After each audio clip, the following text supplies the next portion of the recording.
Olá, amado ouvinte da Rádio Canção Nova, eu sou o professor Max Wada. Começa para você mais um programa Espiritualidade Cristã.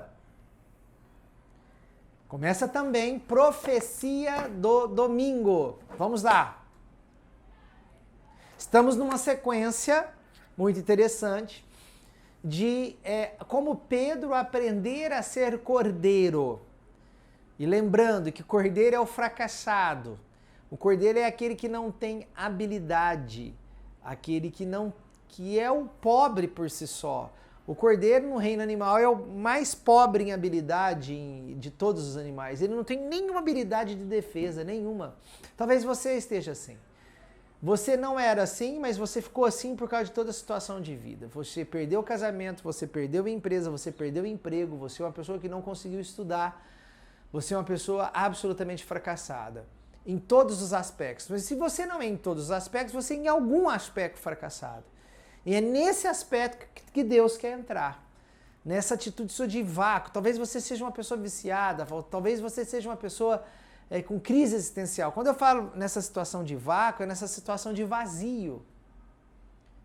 E é ali que Jesus Cristo ele quer entrar em você. No capítulo 6, hoje nós começamos... A igreja começa todo um trabalho do capítulo 6 do Evangelho de João. O capítulo 6 do Evangelho de João é um capítulo inteiramente falando sobre a Eucaristia, do começo ao fim. Ele começa a falar da Eucaristia na multiplicação dos pães, dando exemplo claro de que é uma missa. Toda a multiplicação dos pães no Evangelho de Jesus Cristo é a prefiguração de uma missa. Tanto que Jesus Cristo abençoa o pão. Sim, tem os peixes, por isso é uma prefiguração, não é a missa total, até porque Cristo não tinha instituído a missa total ainda, porque ele institui a missa total na última ceia, 12 horas antes da sua morte, mas ele já trabalha essa ideia catequética da Eucaristia em todas as multiplicações dos pães. E no capítulo 6 ele começa com a multiplicação dos pães e depois ele começa com o milagre, o povo experimentando esse milagre do pão, para depois catequizar, falar sobre o pão, quem é o pão. E essa é uma metodologia de Cristo que nós, formadores, e você que é catequista, você precisa aprender. Primeiro a experiência de Jesus, depois a doutrina, tá? E aí no capítulo 6, versículo 22 a 29, ele fala dessa questão, né? Em verdade eu vos digo, estáis me procurando não porque viste sinais, mas porque comestes pão e ficastes satisfeitos.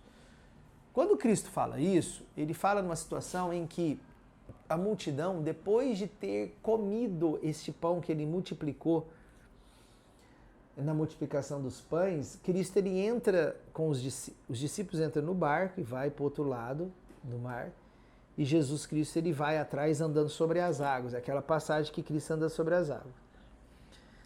E depois a multidão, quando chega ali na Tiberíades, onde ele tinha multiplicado os pães, ele não vê mais os discípulos e Jesus. E corre para o outro lado. E faz o maior esforço para ir para o outro lado do mar para procurar Jesus.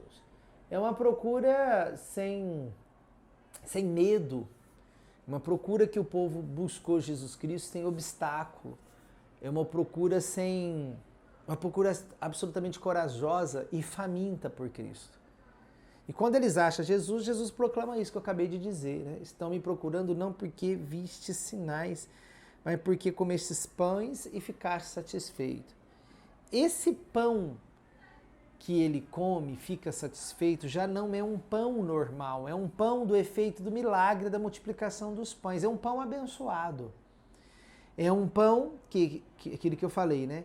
Que Cristo prefigurou a Eucaristia, ou seja, quem come deste pão, que é a Eucaristia, ele fica satisfeito e mais que satisfeito, ele procura incessantemente Jesus Cristo. Ele quebra as grandes barreiras de si mesmo, por exemplo, a falta de habilidade, o fracasso e a fraqueza. Ele passa por cima disso tudo para ir buscar Jesus Cristo cada vez mais. A Eucaristia, então, não é um pão apenas para satisfazer. Aliás, a Eucaristia é um pão que te leva a uma busca cada vez mais desse pão que é Jesus Cristo. E essa passagem ela é extremamente linda, porque ela vê... Quando se fala em multidão aqui, no Evangelho, é multidão de famintos, de pobres, de pessoas absolutamente sem recurso nenhum, para inclusive estar o dia todo ouvindo Jesus, e depois ficar absolutamente faminta, porque eles não tinham possibilidade nenhuma, eles não tinham recurso para levar comida para eles. Ou seja, eram pessoas extremamente empobrecidas. Quer dizer, e essas pessoas foram aquelas que correram atrás de Cristo. E aí eu fico imaginando as pessoas que comungam a Eucaristia e que não se esforçam ou param no primeiro obstáculo para continuar buscando a Eucaristia, para buscar Jesus Cristo. Eu fico amedrontado quando eu vejo pessoas buscando uma missa que fosse mais curta, para poder depois da missa não fazer nada. Ou para se divertir. Que pão que ele comungou? É Cristo, mas como que foi a degustação dele em relação a esse pão que é Cristo? Nenhuma. Na vida dele, ele, embora é Cristo, é Eucaristia, mas na vida dele ele foi um pão.